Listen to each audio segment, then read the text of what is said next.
அன்பே அன்பே எல்லாம் அன்பே. நம்ம பிறந்த நாள் யாருக்குமே தெரியலையே, ஒருத்தருக்கு கூட ஞாபகம் இல்லை. எப்பவும் சாந்தியாச்சும் எனக்கு விஷ் பண்ணுவா, இந்த முறை அவ கூட விஷ் பண்ணல.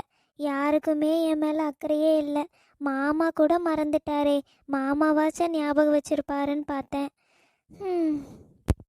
என்னது இது, லக்ஷ்மி அக்கா ஏதோ சோகமாக உட்காந்துட்டு இருக்க மாதிரியே தெரியுதே, என்னாச்சுன்னு தெரியலையே. லக்ஷ்மி அக்கா, என்னாச்சுக்கா? ஏதோ சோகமாக உட்காந்துருக்கீங்க, என்னாச்சு? அதெல்லாம் ஒன்றும் இல்லைம்மா சாந்தி, நான் நல்லா தான் இருக்கேன். நான் எங்கே சோகமாக உட்காந்துருந்தேன்? வேலைலாம் முடிஞ்சது, அதான் சும்மா அப்படியே உட்காந்துருந்தேம்மா. வேறெல்லாம் ஒன்றும் இல்லை, சொல்லு. ஓ அப்படியாக்கா, எனக்கு தூரத்துலேருந்து பார்க்குறதுக்கு நீங்கள் ஏதோ கவலையாக உட்காந்துருந்த மாதிரியே இருந்ததுக்கா, அதனால தான் கேட்டேன். அக்கா, இன்னைக்கு சாயந்தரம் எதுவும் உங்களுக்கு வேலை இருக்கா? அட, உனக்கு தெரியாமல் எனக்கு என்னம்மா வேலை இருக்க போது? எந்த வேலையும் இல்லை, சொல்லுமா சாந்தி. அக்கா, சாயந்தரமா கோயிலுக்கு போயிட்டு வரலாமாக்கா? நானும் ரொம்ப நாளாக கோயிலுக்கு போகணும்னு நினைக்கிறேன், ஆனால் போகவே முடியலக்கா. அதான் இன்னைக்கு வெள்ளிக்கிழமைல, அதான் கோயிலுக்கு போயிட்டு வரலாமா? வரீங்களாக்கா? ஓ கோயிலுக்கா சாந்தியா? நான் வரேம்மா, வெள்ளிக்கிழமைல ஒன்றும் பிரச்சனை இல்லை. நானும் காலையிலேருந்து கோயிலுக்கு போகணுன்னு எனக்கு தோணிட்டே தாம்மா இருக்குது. நானும் வரேன், 2 பேரும் சாயந்தரம் போயிட்டு வந்துடலாம். சரிக்கா, அப்போ நான் ஐயருக்கு ஃபோன் பண்ணி சாயந்தரம் பூஜைக்கு சொல்லிடுறேங்க்கா. நாம் போகிறதுக்குள்ளே அவர் ரெடி பண்ணி வச்சிருவாருல்ல, கரெக்டாக இருக்கும்லக்கா? சரிம்மா சாந்தி, சொல்லிடு. சரிக்கா. பரவாயில்ல, சாந்தியாச்சும் கோயிலுக்கு போகலான்னு கூப்பிட்டா. அவ கூடயே போயிட்டு வந்துடுறேன். இன்னைக்கு பிறந்த நாள், அதுவுமா சாமிக்கிட்டையாச்சும் போய் கும்பிட்டுட்டு வருவோம். இந்த பலூனை இங்கே வச்சிருவோம்.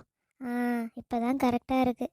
போதும், ரூம் ஃபுல்லாக பலூன் போடலாம், ஆனால் எல்லோரும் வந்தாங்கன்னா நடக்க பிடிக்க உடஞ்சிரும். அதனால் இந்த ஓரத்தில் மட்டும் இருந்தாவே நல்லா தான் பாருக்கு. யாரோ கதவு திறக்கிற மாதிரி சவுண்டு கேட்குதே, யாருன்னு தெரியலையே. அனு, என்னடி பண்ணுற? வேலைலாம் முடிஞ்சுதா? அப்பா, நீ தானாக்கா? நான் கூட வேறு யாரோ வந்துட்டாங்களோன்னு பயந்துட்டேன் ஒரு நிமிஷம். போதும் தானேக்கா, இங்கே மட்டும் ரெடி பண்ணா. ஏன்னா எல்லாரும் வந்தாங்கன்னா நின்னாங்கன்னா இந்த பக்கம் பலூன்லாம் இருந்தால் அப்புறம் எல்லாம் உடஞ்சிரும்ல, அதனால தான் நான் ஒரு ஓரமாக மட்டும் போட்டிருக்கேன். போதும்லக்க, நல்லா இருக்கா? ஏய், சூப்பராக இருக்குடி, இவ்வளோ அழகாக டெக்கரேட் பண்ணியிருக்க. பரவாயில்லையே. சரி சரி, ஒன்றும் பிரச்சனை இல்லை, அழகாக இருக்குது. நான் லக்ஷ்மி அக்கா கிட்டே பேசிட்டேன், அதனால் சாயந்தரம் அவங்களும் கோயிலுக்கு வரேன்னு சொன்னாங்க. இப்போ தான் ஐயருக்கு ஃபோன் பண்ணி பூஜைக்கெல்லாம் ரெடி பண்ண சொல்லியிருக்கேன். நானும் அவங்களும் சாயந்தரம் கோயிலுக்கு போயிட்டு வரோம். அதனால் நீங்கள் அதுக்குள்ளே இன்னும் எதாவது வேலைலாம் இருந்தால் ரெடி பண்ணிடுங்க. கேக்கெலாம் ஆர்டர் பண்ணிட்டியா என்ன? அதெல்லாம் நேற்றே ஆர்டர் பண்ணிட்டேங்க்கா. கேக்கு வர்றது ஈவினிங் 5 மணி ஆகிடும். அவங்களே கொண்டு வந்து டோர் டெலிவரி பண்ணிடுறேன்னு சொல்லிட்டாங்க. நீ எப்படியும் ஒரு 6 மணிக்குள்ளே வந்துடுவல்ல, அதுக்குள்ளே நான் எல்லாத்தையும் ரெடி பண்ணிடுவேன். அப்போ சரிடி, 4:30 மணிக்கு வீட்டிலேருந்து கிளம்புவோம். 5 மணிக்கு அங்கே பூஜை. அதனால் பூஜையை முடிச்சுட்டு எல்லாம் எடுத்துகிட்டு வரத்துக்கு எப்படியும் 6 மணி ஆகிடும். ஒன்றும் பிரச்சனை இல்லை, எல்லாம் ரெடி ஆகிடும். நீங்கள் எல்லாம் ரெடி பண்ணி வச்சிங்கன்னா நாங்களும் வரத்துக்கு கரெக்டாக இருக்கும். சரிக்கா. சரி சரி, டெக்கரேஷன் முடிச்சிட்டினா நீ இந்த கதவை பூட்டியே வெயி, திறந்து விட்டுறாத. திடீர்னு எது லக்ஷ்மி அக்கா உள்ளே வந்தாங்கன்னா அப்புறம் பார்த்துட்டாங்கன்னா சர்ப்ரைஸ் எல்லாம் வேஸ்ட்டாக போயிடும்டி. அதெல்லாம் நான் பார்த்துக்கிறேங்க்கா, அவ்வளோதான், ஃபுல்லாக முடிஞ்சிருச்சு. நானும் இப்போ போயிட்டு கொஞ்சம் மட்டும் மெயில் அனுப்ப வேண்டிய வேலை மட்டும் இருக்குது, அதெல்லாம் மட்டும் போய் செஞ்சிட்றேன். அப்போ தான் ஈவினிங்குள்ளே நான் முடிச்சுட்டு சீக்கிரமாக இன்றைக்கி லாக் ஆஃப் பண்ணிடுறேன். சரிடி, சரி வா. நான் வரேன்க்கா, நீ போ. சரி சரி, நாமளும் போயிட்டு நம்ம வேலையை முடிச்சிருவோம். அதுக்கப்புறம் பசங்களாம் வந்துட்டா மீதி இருக்கிறத கொஞ்சம் கொஞ்சம் அவங்கள கூப்பிட்டு ஹெல்ப்புக்கு வாங்கிக்கலாம். கிளம்பலாம், அவ்வளோதான். அடடே, வாப்பா அர்ஜுன், என்னப்பா சொல்லாமல் கொள்ளாமல் திடீர்னு வந்திருக்க? ஐயோ, அதெல்லாம் ஒன்றும் இல்லை, நீ சும்மா தான் 2 நாள் லீவு, அது இல்லாமல் ஒரு குட் நியூஸோட தான் வந்திருக்கேன் அவங்க எல்லார்கிட்டேயும். அப்படியா? என்னப்பா குட் நியூஸ்? இருங்க, நீ எல்லார்கிட்டயும் சேர்ந்தே நான் சொல்லிடுறேன். ஓ அப்படியா? அப்போனா உன்னோட குட் நியூஸை நாங்கள் நைட்டு தான் கேட்க முடியும். சரி வாப்பா, வந்து உட்காருவா, நான் போய் காஃபி எடுத்துகிட்டு வரேன். அட, எனக்கு காஃபிலாம் எதுவும் வேண்டாம், நீ கொஞ்ச நேரம் ஆகட்டும். ஓ அப்படியா? சரிப்பா. அப்புறம் நீ என்ன வீட்டில் யாரையுமே காணோம்? அதுவா, அண்ணாங்க 2 பேரும் வயலுக்கு கிளம்பிட்டாங்க, பசங்க ஸ்கூலுக்கு போயிருக்காங்க, அத்தை மாத்திரை போட்டு தூங்கிட்டு இருக்காங்க, சாந்தி உள்ள அடுப்படியில் தாண்டா எதாவது பண்ணிட்டு இருப்பா, அனு வேலை பார்த்துட்டு இருக்காப்பா. அதனால தான் யாரும் இங்கே இல்லை. நான் இப்போ தான் வந்து கொஞ்ச நேரம் உட்காரலான்னு உட்காந்துட்டு இருந்தேன். சரி அண்ணி, நானும் ரூமுக்கு போறேன். ரொம்ப டயர்டா இருக்கு அண்ணி, கொஞ்ச நேரம் படுக்கிறேன். சரிப்பா அர்ஜுன், போய் படுப்போ. ஹாய் மேடம், எப்படி இருக்கீங்க? அடடே வாங்க, நான் நல்லா இருக்கேன். என்னங்க இப்போ தான் வரீங்க? நைட்டே கிளம்புறேன்னு சொல்லிட்டு இருந்தீங்க. இல்லடா, கொஞ்சம் ஒர்க் அதிகமா இருந்ததா, அதனால நைட்டு கிளம்ப முடியல. காலையில தான் கிளம்புனேன். அதான் இவ்வளோ நேரம் ஆயிடுச்சு. ஓ அப்படியா, சரி சரிங்க. என்னாச்சு? அன்னிக்கு யாருமே விஷ் பண்ணவே இல்லையா? அண்ணியை பார்த்தா ரொம்ப ஹாப்பியா இருக்க மாதிரியே தெரியலையே. இல்லைங்க, யாருமே விஷ் பண்ணல. ஆக்சுவலாக மாமாவும் மறந்துட்டாரு போல், அவருக்கு ஞாபகமே இல்லை போல், அதனால் அவரும் விஷ் பண்ணல போல். அதான் அக்கா வந்து ஒரு மாதிரி சோகமாக இருக்காங்க. அதான் நான் ரூமெல்லாம் டெக்கரேட் பண்ணியாச்சு. அவ்வளோதான், இன்னும் ஒரு 2 ஹவர்ஸில் பர்த்டே செலிப்ரேட் பண்ண போகிறோம். அப்படியே என்ன, அக்கா ஒரே ஹாப்பி ஆகிடுவாங்க பாருங்கள். ஓ, எல்லா டெக்கரேஷனும் முடிஞ்சிருச்சா? சரி சரி சரி, என்ன gift டி வாங்கின? நான் அக்காவுக்கு ஒரு ரிங் வாங்கியிருக்கேங்க. பாருடா, பரவாயில்லையே, ரிங்கெல்லாம் வாங்கியிருக்க. சும்மா தாங்க, அக்காக்காக தானே. சரி சரி. நான் வேற ரூம்ல போய் ரெஸ்ட் எடுக்கிறேன்னு வந்தேன். உன்கிட்ட நின்று பேசிட்டு இருக்கிறது யாரா பார்த்தா அவ்வளோதான். சரி, நான் ரூமுக்கு போறேன். சரி ஓகேங்க, பாய். அடடே, டெக்கரேஷன்லாம் பார்க்கவே ரொம்ப அழகா இருக்காடே. யாரே பண்ணது? அக்கா, எல்லாமே அனு சித்தி தான்க்கா பண்ணாங்க. அடடே பரவாயில்லையானு, சூப்பராக இருக்குமா, பார்க்குறதுக்கே அழகாக இருக்கு. அது என்ன ப்ளூ வித் கோல்டன் தீமில் பண்ணியிருக்க? அது ஒன்றும் இல்லைக்கா, லக்ஷ்மி அக்காவுக்கு ப்ளூ கலர்னால் ரொம்ப பிடிக்கும். அதனால் அது கூட வந்து கோல்டன் வித் ஒயிட் இருந்தால் அழகாக இருக்கும்னு தோணுச்சுக்கா. அதனால தான் அந்த தீம் வச்சு பண்ணேன். ஆமாம் சித்தி, அம்மாவுக்கு ப்ளூனா ரொம்ப பிடிக்கும். சூப்பர் சித்தி, அழகாக இருக்கு. அப்பா, நீங்கள் அம்மாவுக்கு விஷ் பண்ணீங்களா? அம்மாவோட பர்த்டேவே நீங்கள் மறந்துட்டீங்கல்லப்பா.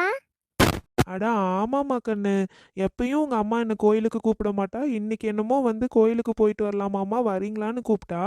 அதே எனக்கு ஒன்றுமே புரியல, ஏன் என்ன கூப்பிடுறான்னு. சே பாவம், நான் விஷ் பண்ணலன்னு ரொம்ப கஷ்டப்பட்டிருப்பா உங்கள் அம்மா. ஓ, இதனால தான் வந்து என்கிட்ட காலையிலே காலில் விழுந்து ஆசீர்வாதம் வாங்கினாளா? எதுக்கு இவ திடீர்னு இன்னைக்கு ஆசீர்வாதம் வாங்குறான்னு எனக்கு புரியவே இல்லைப்பா. நானும் சரி என்னவோ தெரியலையே, மருமக கேட்குறாளேன்னு பண்ணேன். இப்போ இதுதான் விஷயம், இன்னைக்கு இப்போ தானே தெரியுது. சரி சரி, எங்க லக்ஷ்மியும் சாந்தியும் காணோம்? மாமா, இது அவங்களுக்கே சர்ப்ரைஸ் தான் மாமா. அவங்க 2 பேரையும் கோயிலுக்கு அனுப்பி வச்சுருக்கேன். சாந்தி அக்கா அங்கேயே சொல்லிட்டு தான் கூட்டிகிட்டு வர மாட்டாங்க, சர்ப்ரைஸாக தான் கூப்பிட்டு வருவாங்க. உள்ளே வந்து பார்த்தோன்னே லக்ஷ்மி அக்காவுக்கு சர்ப்ரைஸ் ஆகிடும். ஸோ இப்போ நான் எல்லார்கிட்டேயும் சொல்கிறேன், அவங்க உள்ளே வரப்போ எல்லாரும் ஒரே டைம் ஹாப்பி பர்த்டேன்னு விஷ் பண்ணுங்க. ஓகே சித்தி, அது சூப்பர் ஐடியா. எல்லாரும் சொல்கிறப்ப பெரியம்மாக்கு அவ்வளோதான், செம்ம ஷாக் ஆகிடுவாங்கல்ல. ஆமாம் பூமாரி, கண்டிப்பாக அம்மா ஷாக் ஆகிடுவாங்க. பார்க்கலாம், என்ன இவ்வளோ நேரம் பண்ணுறாங்க? கோயிலுக்கு தானே போயிருக்காங்க, இன்னும் வரல பாரேன். இருடி கண்ணு, வருவாங்க, கோயிலுக்கு போயிருக்காங்கல்ல, வரட்டும் வரட்டும். என்ன இப்போ அவசரம் சொல்லு, வரட்டும் இரு. இன்னைக்கு கோயிலில் நல்ல தரிசனம் சாந்தி, ரொம்ப சந்தோஷமாக இருந்துச்சு, மனசுக்கே நிறைவாக இருந்துச்சு தெரியுமா? ஆமாக்கா, பின்ன கோயிலுக்கு போனாவே நமக்கு சந்தோஷம் தானே. அது வேணா சொல்லுமா. என்ன இது வீட்டில் யாரையுமே காணோம், ஹாலே வெறிச்சோடி இருக்கு. எப்பவும் பிள்ளைங்க இங்கேயும் அங்கேயும் ஓடிட்டே இருப்பாளுங்க, ஒருத்தையும் காணோம். தெரியலையேக்கா, ரூமில் எதுவும் இருக்காங்களோ என்னவோ. அதான் அவங்க சித்தப்பா வந்திருக்கானே, அவங்க கூட எதாவது பேசிட்டு விளையாடிட்டு இருக்காங்களோ என்னவோ. இருக்கும் இருக்கும்மா, கண்டிப்பாக இருக்கும் தான். சரிக்கா, வாங்க அப்படியே ரூமுக்கு நாமளும் போகலாம். நமக்கு மட்டும் இங்கே என்னக்கா வேலை, வாங்க உள்ளே போகலாம். நீ சொல்கிறதும் கரெக்டு தான் சாந்தி, வா போய் பார்ப்போம். பிள்ளைங்கள்லாம் அங்கே தான் இருப்பாங்க, நல்லா இருக்கும் அங்கே இருக்கிறதுக்கே, வா.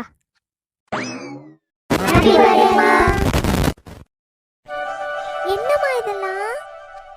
அக்கா, இன்னைக்கு உங்களுக்கு பிறந்த நாள் இல்லை, அப்புறம்க்கா உங்களுக்கு செலிப்ரேட் பண்ண வேண்டாமா? அக்கா, இப்போ எதுக்குக்கா அலறீங்க? சந்தோஷமா இருங்கக்கா. இல்லைம்மா சாந்தி, காலையிலேருந்து நான் எவ்வளோ ஃபீல் பண்ணேன்னு தெரியுமா? மாமா கூட என் பிறந்த நாளை மறந்துட்டாரு. இந்த வீட்டில் யாருக்குமே என் பிறந்த நாள் ஞாபகம் இல்லை. ச்சே, நான் அந்த பொம்பளைங்களுக்கே இப்படி தான் வாழ்க்கை அப்படின்னு என்னென்னமோ நினச்சி ஃபீல் பண்ணேன். ஆனால் எல்லாரும் சேர்ந்து இப்படி ஒரு சர்ப்ரைஸ் கொடுப்பீங்கன்னு நினச்சி கூட பார்க்கலம்மா. ஒரே ஒரே ஒரே கவலையாக இருக்குது, ஒரே ஃபீலிங்காக இருக்குது. எனக்கு இது சந்தோஷத்தில் வர கண்ணீர். அதனால் எனக்கு இது எப்படி சொல்கிறதுன்னு வார்த்தையே இல்லை தெரியுமா? அவ்வளோ சந்தோஷமாக இருக்குது. எல்லாரும் இந்த குடும்பம் ஃபுல்லாக என் மேலே இவ்வளோ பாசமாக இருக்கீங்க. எனக்காக பர்த்டே பார்ட்டிலாம் கொண்டாடுறீங்கிறப்ப எவ்வளோ சந்தோஷமாக இருக்குது தெரியுமா? அக்கா, நீங்கள் இப்போ எதுக்காகவும் அழக்கூடாது. இது நீங்கள் நம்ம குடும்பம்க்கா. உங்கள் பர்த்டேவை எப்படி எல்லாரும் மறந்துடுவோம்? எல்லாருக்குமே ஞாபகம் இருக்குக்கா, யாருமே மறந்து போகல. நாங்கள் தான் உங்களுக்கு சர்ப்ரைஸ் கொடுக்கணும்னு உங்களுக்கு தெரியக்கூடாது, எல்லாரும் சேர்ந்து ஒரே டைம் விஷ் பண்ணலான்னு சொன்னோங்க்கா. அதனால தான் யாருமே உங்களுக்கு விஷ் பண்ணல. நீங்கள் அதுக்காக என்ன வேணால் மன்னிச்சிடுங்கக்கா. என்னால் தான் யாரும் உங்களுக்கு விஷ் பண்ணல. அட என்னம்மா அனு, இதுக்கு போய் நீ இப்படி என்ன சொல்கிற? எனக்கு அதெல்லாம் இல்லை, இது சந்தோஷத்தில் வர கண்ணீர்மா. நான் எதுக்காக உன்னை போய் மன்னிக்கணும் சொல்லு? எனக்கு எவ்வளோ பெரிய சர்ப்ரைஸ் கொடுத்துருக்க. என் மொத்த குடும்பமும் சேர்ந்து நின்று எனக்கு விஷ் பண்ணுறாங்க. இதை விட சந்தோஷம் என்ன இருக்க முடியும் அனு? நிஜமாகவே உனக்கு தான் ரொம்ப பெரிய தேங்க்ஸ் சொல்ல போகிறேன்.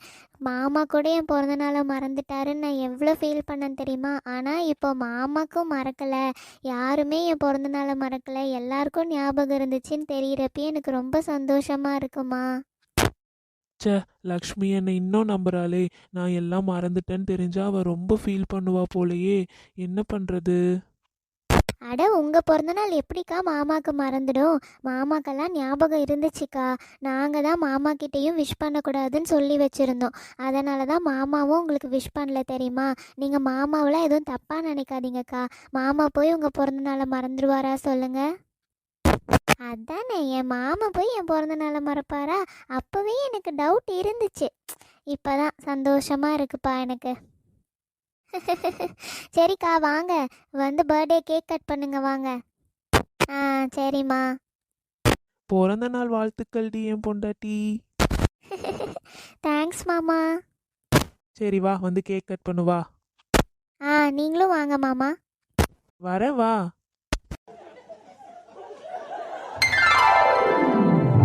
ஹாய் ஃப்ரெண்ட்ஸ், எல்லாரும் எப்படி இருக்கீங்க? நிச்சயமாக நலமாக இருப்பீங்கன்னு நம்புகிறோம். இந்த வீடியோ உங்களுக்கு பிடிச்சிருந்தா லைக் அண்ட் சப்ஸ்கிரைப் பண்ணுங்கள். இந்த வீடியோவை உங்கள் ஃப்ரெண்ட்ஸ் அண்ட் ஃபேமிலிஸ்க்கு ஷேர் பண்ணுங்கள். இந்த வீடியோ பற்றின கருத்துக்களை மறக்காமல் கமெண்ட்ஸில் சொல்லுங்கள். நாம் அடுத்த வீடியோவில் பார்க்கலாம். Bye friends. Bye friends.